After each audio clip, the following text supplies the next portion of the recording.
Adventures in Fort Wayne, Indiana. Earth Adventures is my go-to store when I need anything having to do with outdoors. Bridget, why don't you tell us a little bit about yourself and the store? So the store started back in 1991 with Rick and Nancy Bodeker. They had a passion for actually caving and climbing and backpacking. Cool. And that's where it started. And I got into it. I have my business degree and biology. And I thought, well, they needed a manager. And I said, I'll jump in and start being a manager. That was 9 years ago. And I'm here every day helping people get gear and get set up for all their adventures. And you use this equipment, right? Yes, I go backpacking and hiking on a pretty regular basis. Just 2 weeks ago, I went to Turkey Run and Shade State Park. Cool. And got to take my new dog, Janie, we did almost 30 miles that whole weekend. So Jamie's a rescue dog, right? Yeah, That's she so is. Cool. Yeah, she came from Michigan. Wow.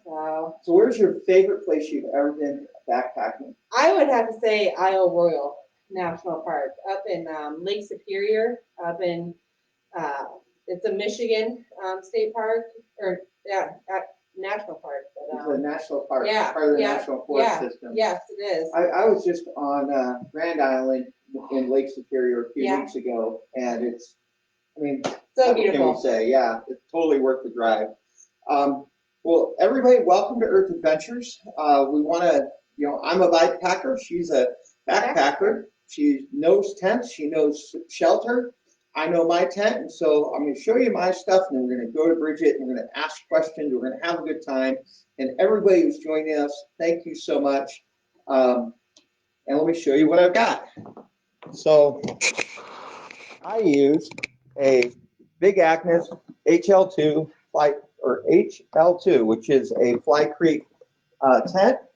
As you can see, it's supposed to be a two-person tent. It's kind of a one-person tent.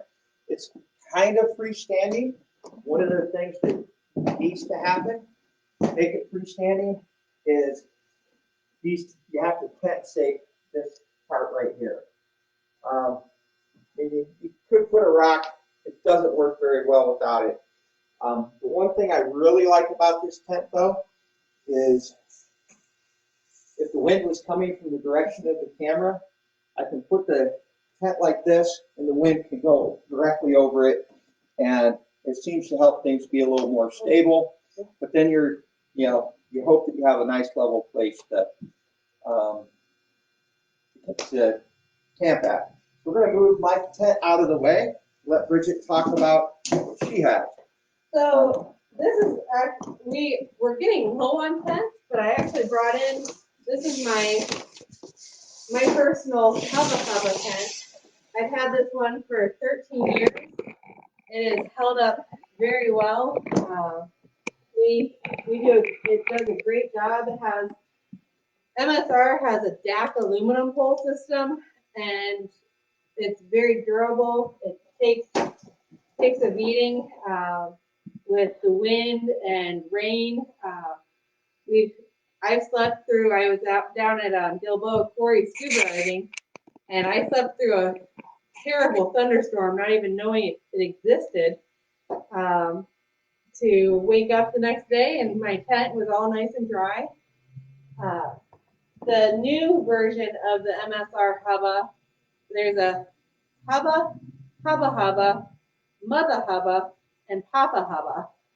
And so you have the 1, 2, 3, and 4 person tents. Wow.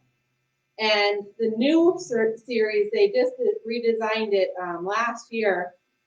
They have carbon poles, which it's a little lighter, but not by much. I wish they would have actually stuck with the DAC poles, DAC aluminum poles. They're very durable.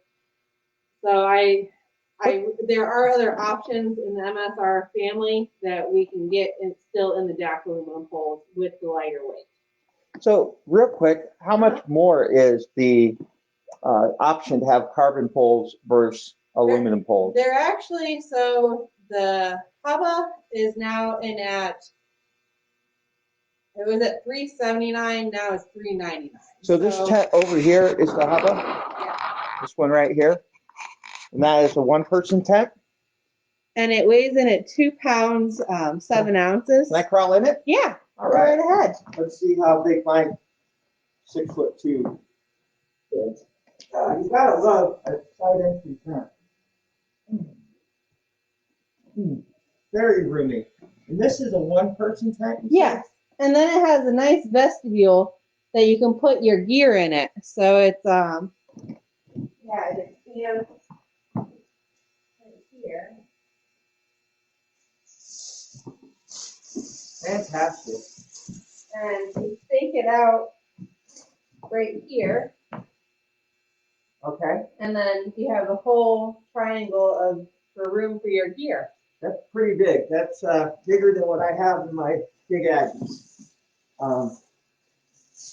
The Mountain Safety Research make the poles short enough for bikepacking to fit between my handlebars. They're about a 2-foot length. So technically, I would think they could. Well, there's about a foot between the handlebars. We are going to just kind of move this around a little bit. But I think what a person could do if they chose the Hubba or Hubba, is we could put the tent poles in here and along the top two bag if you have a big enough frame. I have the, here, also. This is, Okay. Yeah, so that's the bag for the tent poles. yeah, a large frame, that might work. Maybe have it stick out a little bit like that, And attach there. but I don't think it's going to fit between the handlebars, not even close. That's probably not going to work, but that's not that big of a deal. Totally doable. How much does the Hubba weigh? That one's in at 3 pounds, 7 ounces. So it's still a lightweight option for 2 people to carry. A lot of people will divide it between, usually if you're dividing it, someone takes the rain fly and the footprint, and then Okay. the other person takes the poles and the tent. Fantastic. That actually works out to be about the same weight. Okay, that's fantastic. So one thing I've done when I'm changing bikes up is I might put the tent body in one place and the tent poles in another. I do want to say hi to Carrie and hi to Andrea since they're on watching us. You guys rock. Really appreciate it. You may have met Andrea England. She's a local that lives around here. So hopefully if you haven't, she'll come on down here to Earth Adventures. I recognize faces and places where people have been more than names, unfortunately. Isn't that amazing? And dogs. You can always bring your dog into the store. Cool. So what about this big one in the back? Can you tell us a little more about that one? The next one is, Mountain Hardware, and it is a 2.5 person tent. It just basically says there's room for a little bit wider mattresses. So it's still technically like a 2-person, plus like if you're taking your dog with you or a child, like that would fit. It's called the Optic 2.5, and they made it where you can set it up so you can see a 180-degree view. If you set it up right, just have it, you have the 2 doors, so it's easy access, and you don't have to climb over the other person to get in and out.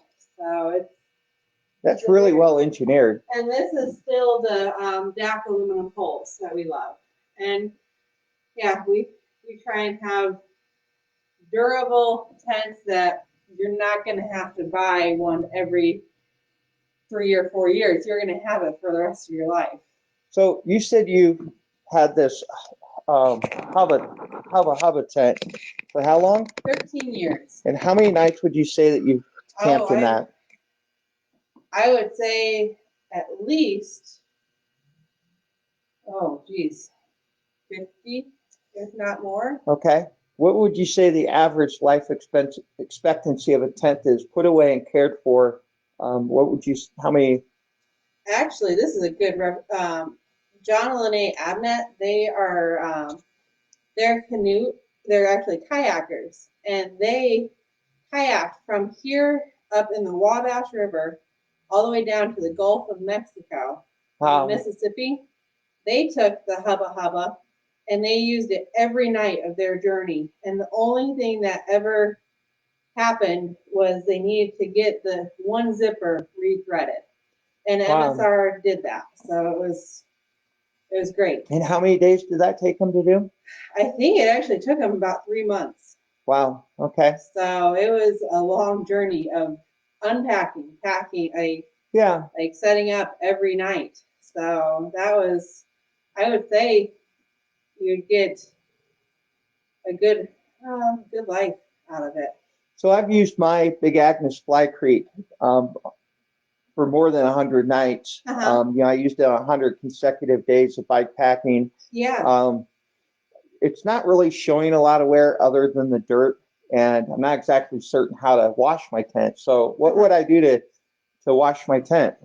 We have a nice product called Tent Solar and Gear Wash from Nikwax. Okay. And that is, I can actually go grab it. Yeah, that would be fantastic. Yeah. We'll move this out of the way. We're going to show you guys the rest of the shop here. Got those Osprey bags. Lots of gear.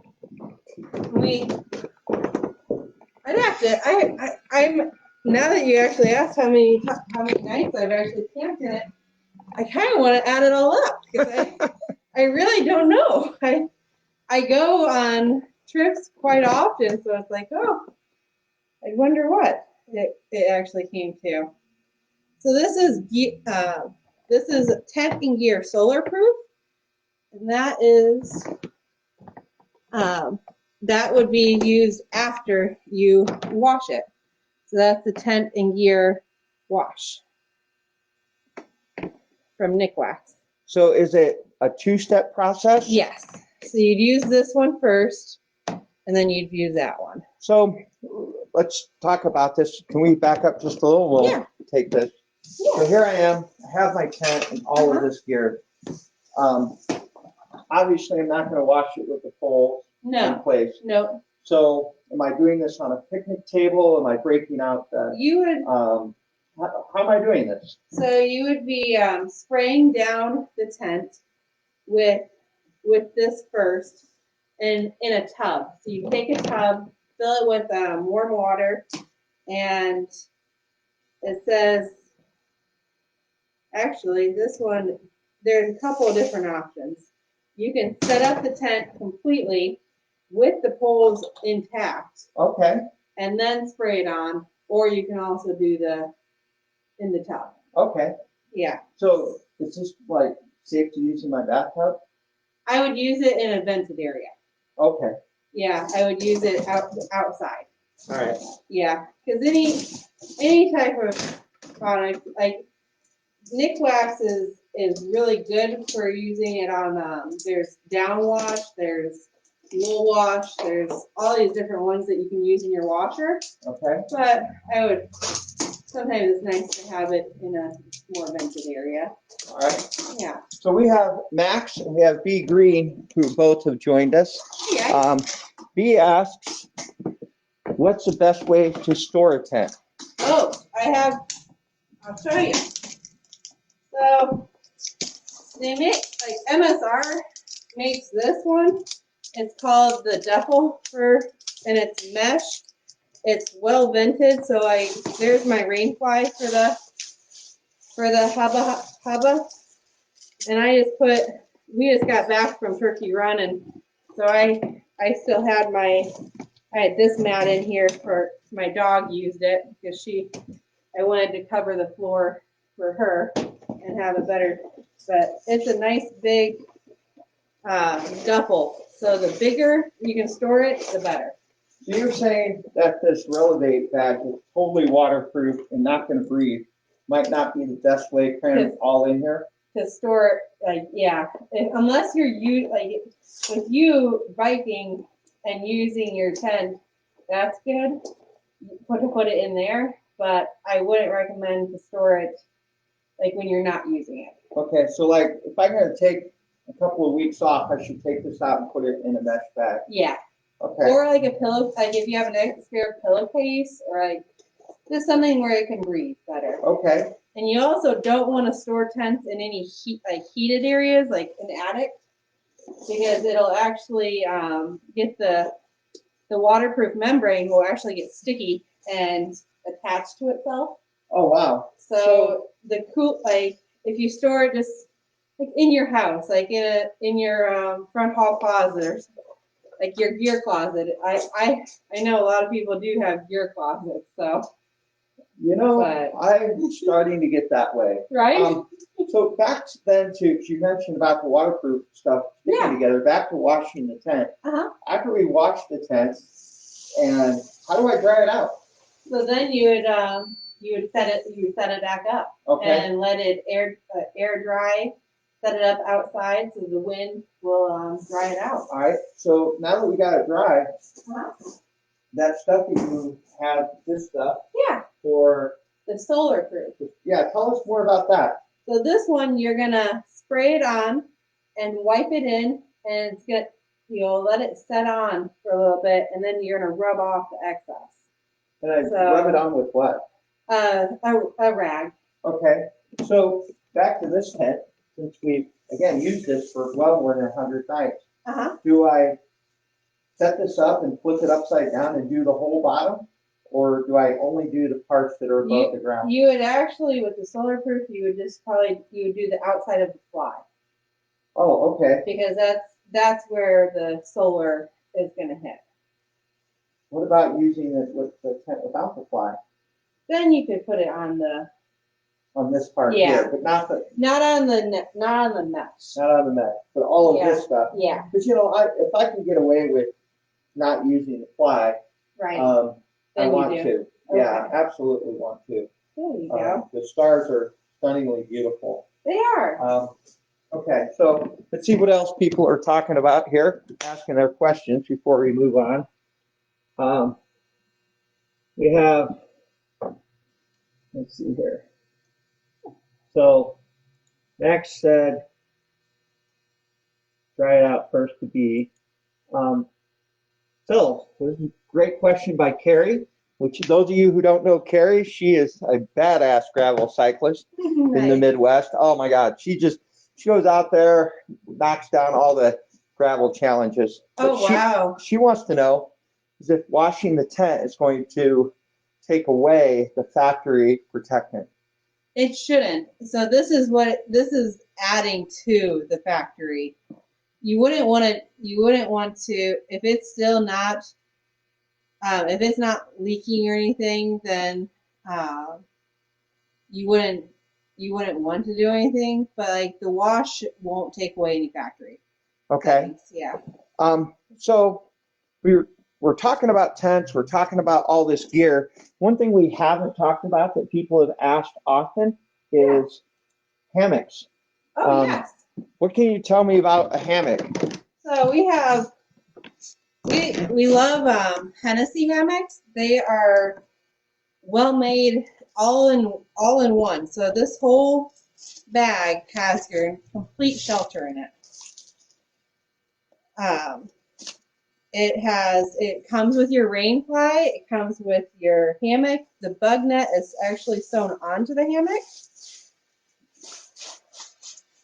So I'm gonna grab one end. Okay.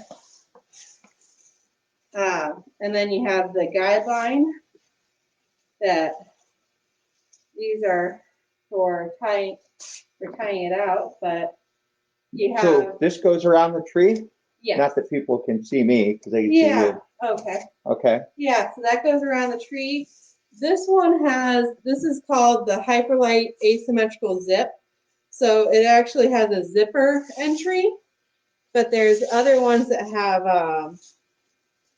the Velcro entry from the bottom, and so you actually you get underneath the hammock, you sit up, and then you kind of jump backwards and get into it, and then the Velcro will seal up. Where this one has the entry on the side. So, have you used a hammock? My husband has. He used to, before we started dating, he always slept in a hammock. Okay. And then we started going on trips together and taking our old dog Bodie on trips, and so we ended up just taking my Hubba Hubba tent. So I currently use a sleeping pad and a quilt for my sleep system. Yeah. Would you use a sleeping pad inside of a hammock?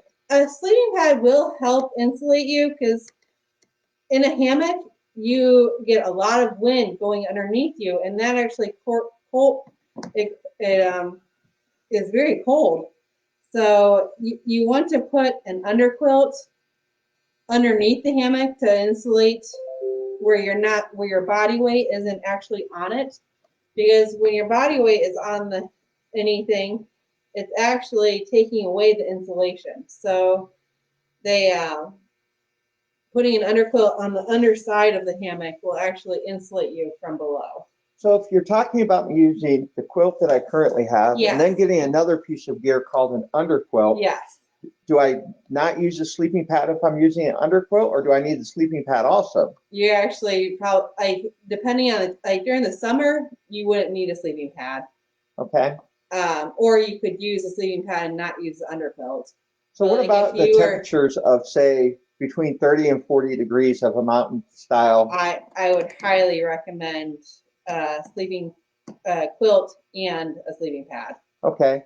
So then my next question is if I'm using a sleeping pad, would I be better off using a sleeping bag, which has a bottom, than using an underquilt and a quilt? Because wouldn't I lose the advantage of the quilt if I had the quilt? So there's a sleeping bag out there it's from Thermarest. They actually took some of the insulation that was underneath you and they made it thinner, and they put more insulation on the top of you. So I think having your quilt with the sleeping pad and the underquilt would be a good setup. Okay, but I guess my question is you're adding to the complexity of the gear that we need to take. Yeah. And all of it takes up volume and weight, but I think volume on a bicycle is highly important, because in my experience, you want to keep it as small as possible. Right, because we may have, how big is a backpack? 50, 60 liters? Mine, when I'm going for 7 days, it's a 65 liter. Okay, so but you have 65 all in one bag. Yeah. Where for bike packing, we have, maybe 16 liters in the back, maybe 10 liters in the front, maybe a huge bag in the frame, but it's just dependent. So you got to really move things around. Uh-huh. I've always been curious about the you want to get in the frame? What's that? You want to come over here? No, I'm okay. We're good. Okay. Yeah, I've been curious about the hammocks, but didn't know anything about them. When I was up in the Boundary Waters, we were up there in September 3 years ago, and it got down in the 20s, and my friend, it was so cold that he had a hammock, and my other friend was in my Hubba Hubba with me, and we ended up, the first night he slept through it, but he had to get up and do calisthenics. Wow. And just stay warm, he was doing jumping jacks. He got so cold in the hammock, but you didn't have that in Hubba Hubba? No, I did not. And so we ended up actually having 3 people in a Hubba Hubba, because I didn't want him to be cold every night. Yeah. For the trip. Well, we did a Facebook Live a few weeks back where we talked about the importance of a sleeping pad and not being cold at night because of the calorie that you're burning, the effect on your body for the next day, and just how dangerous that is. So, The R values, the sleeping pads are really nice. so let me ask you this: what is the um, advantage? Why do people use a quilt? Using a quilt versus for in a hammock or just in a tent. So what? Why would people use? I mean, a hammock. I asked a hammock, quilt, but yeah. why would somebody use a hammock? It does pack up quite small. Like that's the hammock. This is your rain fly, and then you have your webbing straps. So this is your one person shelter. So it depends. Like compared to where's your bag to your tent? My bag's over here. And so like you're looking at pretty small. Yeah, For it's a little bit. I think a it's little bit wider. It's a little bit shorter. Yeah. I think once you can you pack yours and I'll pack mine real quick. Yeah. I don't know what I did with mine. There it is. I pulled my stick. Yeah, let's take a look and see what happens here. Yeah. And actually, another tip while we're packing these, the best thing to do for packing is never to fold it. You actually want to just shove it because that won't give it the same fold every time, and then it will help the tent and the hammock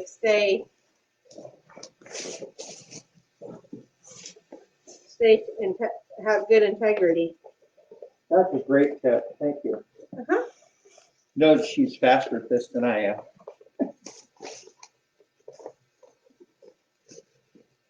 Gotta get these little ropes back in here.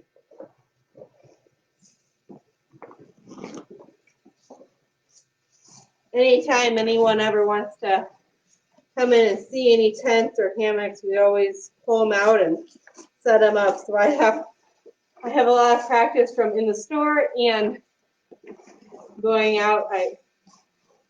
I've enjoyed going to Colorado twice. Got to hike in Estes Park, Pikes Peak. One of my favorite rivers and waterfalls I got to hike to was Calypso Falls. Now on the Ouzel River. So that was beautiful. Sounds beautiful. I love I've gone to Promenade Falls. You were just up there. Yeah, it was. A couple of weeks ago. Just beautiful up there. That is that's the largest waterfall the second largest waterfall east of the Mississippi. I didn't know that. Next to Niagara Falls. Wow. But because of the volume of water that passes over it. I had no idea. Yeah. If you haven't ever been up there, it's definitely worth the trip. It's not too far. Like from here, it's 8 hours. Well, that's 6.5, Yeah. 7. Depends on how you drive. Yeah. If you're hammered down and you don't have to stop at every rest 7 area. hours. Yeah. Yeah, I'd say 7 hours. Yeah. Keep in mind that north of Lansing, the speed limit goes up to about 75. Oh, And, yes. Yeah, so the Michigan drivers. They can get going. Yeah, because if you're doing 75, you're getting ran over. All right, so let's compare sizes here. So, Similar. pretty similar. A little lighter, right?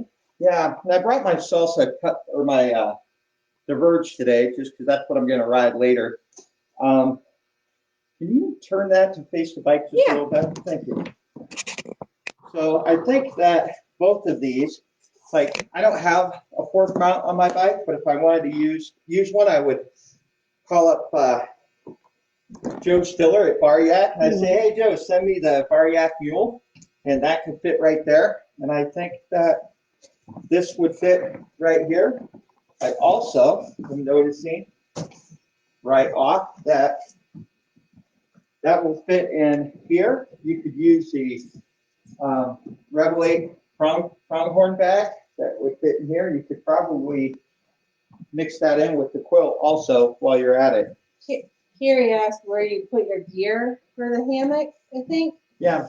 You normally, you put like a little you can get a piece of that waterproof lining that they put on like on houses. What is The Tyvek? Tyvek.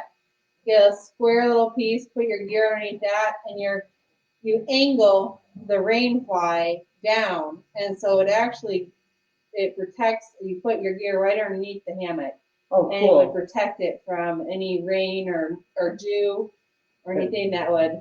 And the would- Tyvek's going to keep the moisture from From coming coming up and up, getting yeah. into my shoes. And it's lightweight. The Tyvek is so lightweight, so you don't have to worry about too much. And I think it's fairly inexpensive. Yeah, I think so. And it rolls up really nice. A lot of people, a lot of ultralight bike packers will do away with the stock footprint of a tent and then maybe just use that if they use the Tyvek at all. I'm not into cutting corners like that, but Like I personally, I have my footprint on. I like it because it keeps the water from getting yeah. soaking your tent. And I use the rainfly when I'm camping also. Nice. Or I mean the footprint. Yeah. I don't always use the rainfly. Yes. I'm not a, I my quilt and sleeping pad system is good for down around to 30 degrees. Oh, nice. So unless it's going to get below about 45-ish, maybe 40, I'll just sleep without the rainfly, and that way I get curled up in the tent. The tent cools off faster when it, those 70-degree humid days here in the Midwest, and then, I'm not too cold at night because I have plenty of warmth in my quilt. Since we're talking about quilts and sleeping bags, you have a bunch in the background. Can I move the camera and we talk a little bit about that?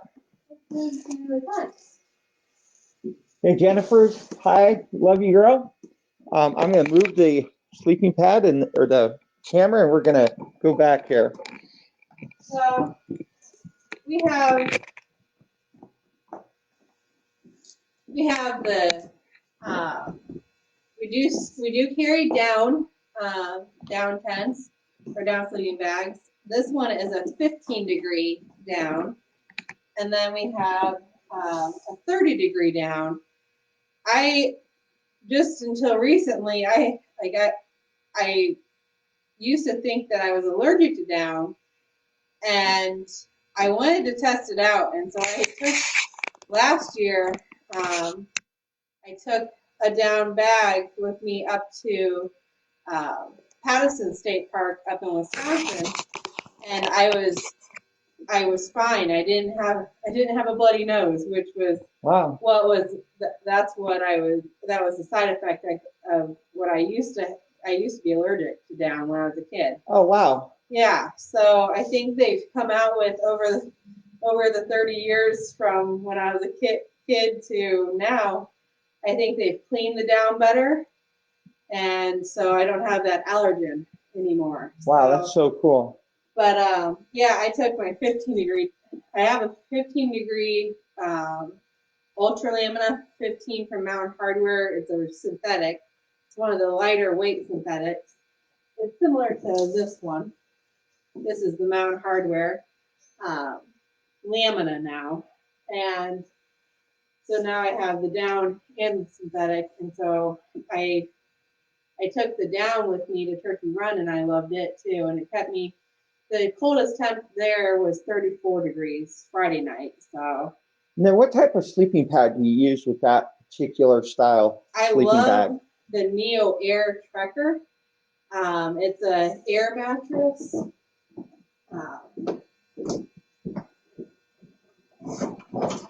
So real quick, I want to say hi to Jennifer and Carl. Thank you both for joining us. So it's an air mattress, so you can put as much air or you can adjust how firm you want it. And they're actually, I had my old dog was Bodie, that was at the store with me every day. He was a 102-pound German Shepherd Alaska Malamute mix. He would walk on these no problem and never punctured it. And then now my new dog, Janie, she's 76 pounds and never punctures it. They are very durable. the Trekker is the more durable of the line, but they have the newer X-Lite. That's a little too crinkly. It's like if you're a light sleeper, I always ask that because we don't want, if you roll over and you wake up, it's not going to be a good night because it's So can we- too noisy. That one is inflated. Can we Yeah. deflate it so you can see how small it packs away?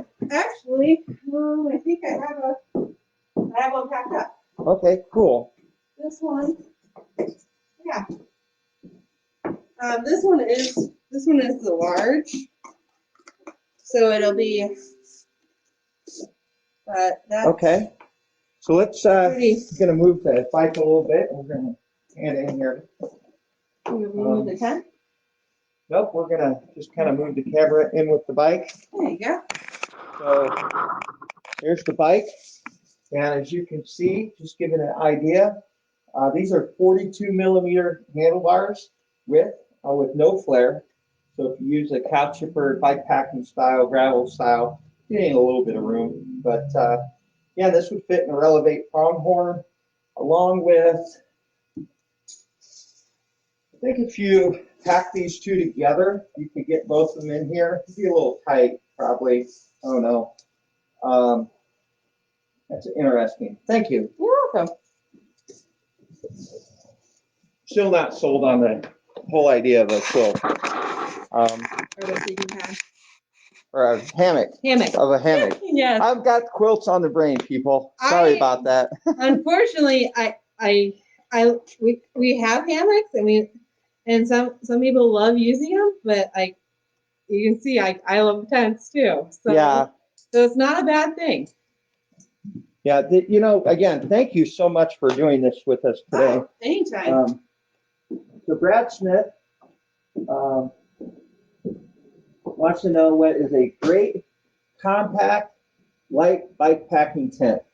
What would you recommend? Well, her Big Agnes is a nice one. We aren't a dealer for Big Agnes, but I've always thought about bringing Big Agnes in.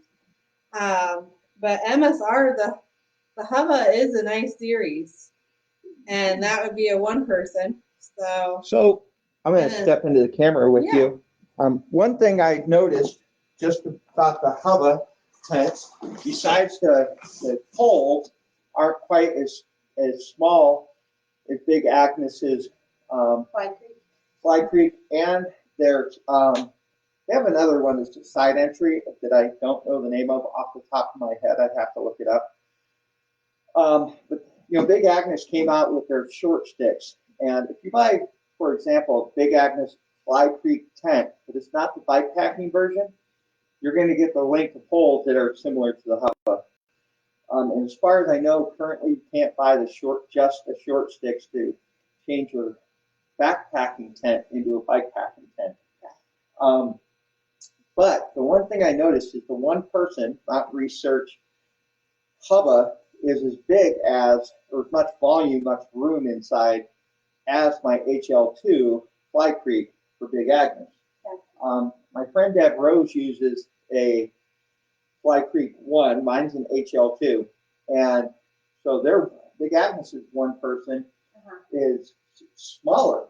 And someone like me who wants to be able to sit up inside and be able to change my clothes and do my morning routine or whatever, I wouldn't fit very well in a HL1, but in the Hubba tent, I actually do fit pretty well, which I found really remarkable because you can sit up, you can, there's just as much room.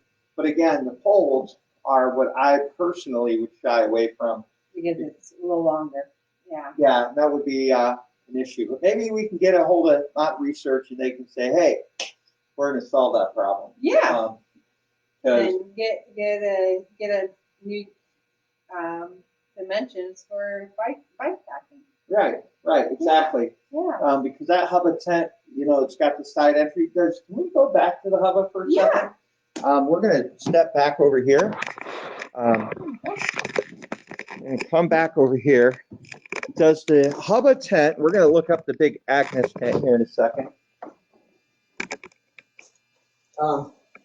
Does the Hubba tent have dual entry? Can you enter from both sides? The Hubba is only a one door because it's only one person. But the two-person tent, Two-person has the 2, 3, and 4 all have double doors. I cannot imagine sleeping with 4 people. I don't care how good your kids are. I'm not Yeah. sleeping with them. I'm going to sit down in here and show you again how much Oh, I room. took the sleeping pad out. Sleeping bag So- out. You're going to do it? I took the sleeping bag Oh. out. Yeah, as you can see, there's just a ton of room in here. Yeah, and I'm going to be reaching out to Mountain Safety Research in the next few weeks. You guys that are paying attention, on Sunday I have a really big announcement about next year, so we'll talk about that. All right, Carrie asked a question. She says, BA bike packing, Big Agnes. Yep, that's Big Agnes. That's what I use. They got the 12-inch short sticks, Carrie, and that's exactly it. So we've been on for 41 minutes. I want to give, again, if you were late joining us, this is Bridget. We're at Earth Adventures. How can people find you in your store? Where are you at? And how do they get a hold of you? So we're right off of West Main Street, downtown Fort Wayne. We're right next to Paula's Seafood Restaurant. O'Sullivan's is in the same building as us. Cool. Junk Ditch Brewery is right across the street from us. We're in an old brick building, and you can come by anytime.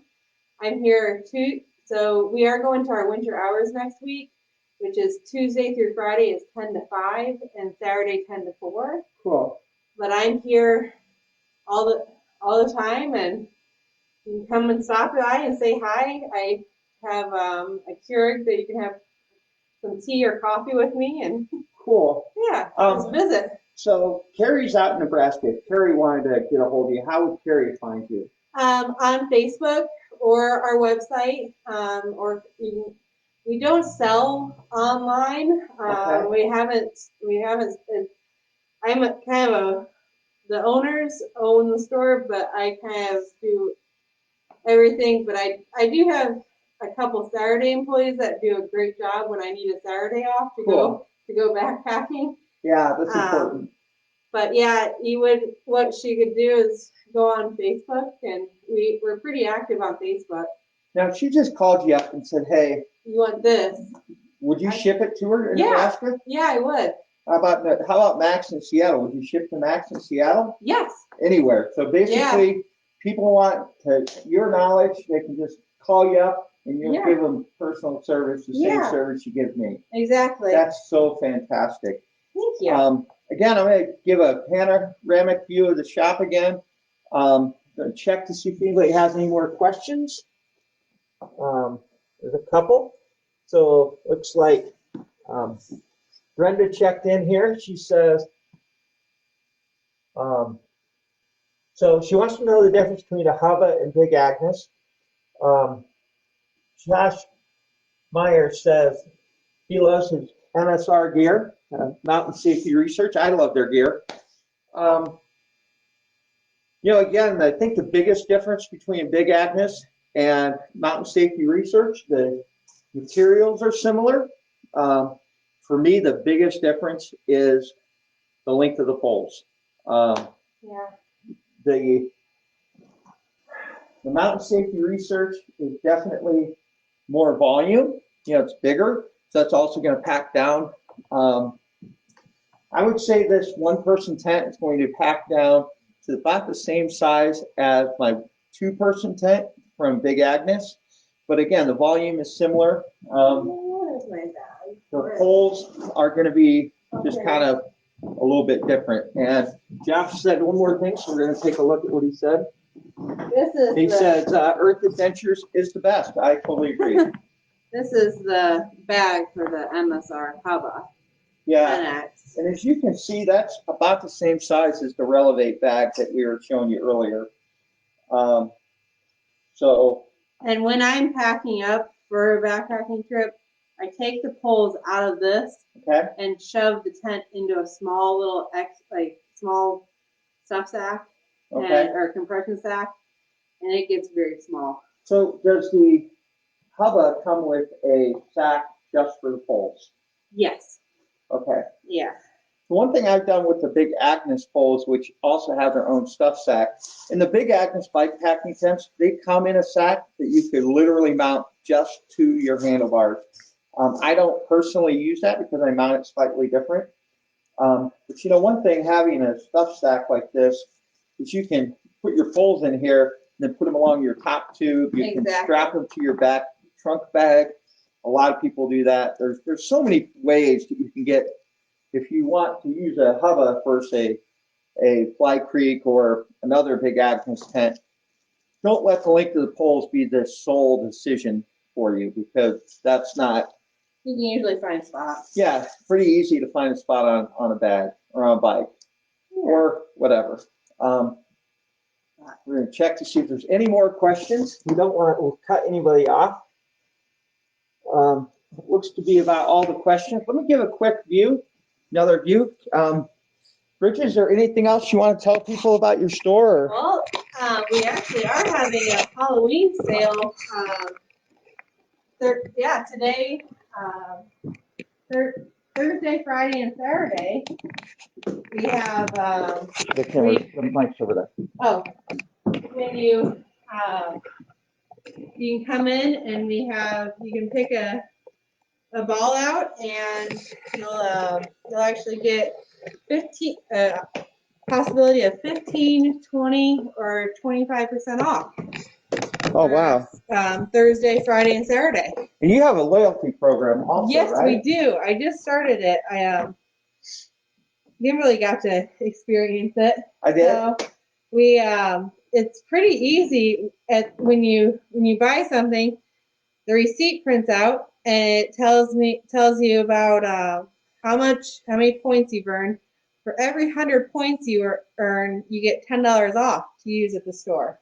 That's fantastic. I think it says on the receipt like it gives you like a month to redeem the point or to collect the points. Yeah, and then redeem them. Yeah. So something new. I just started this week. So. Thank you for doing that though, because you have a lot of loyal customers. We do. A really cool shop. And like I always try to tell people, you know, people, you can go out and you can buy online. You can come, you can ask Bridget a ton of questions and go and buy online. But if you don't buy locally, you're not going to have Bridget. You're not going to have your local bicycle shop. And let's face it, they know more than us. And so you might pay $1 more than buying it online. But let's face it, even if she has to order it in, her knowledge, the knowledge that she has of the gear, the inside scoop, it's worth way more than whatever you're possibly going to save online. So, thank you. Well, it is. I mean, that's the whole point. That's why we're here today. It's because of your knowledge. Thank you. And thank you for letting us do this today. Anytime.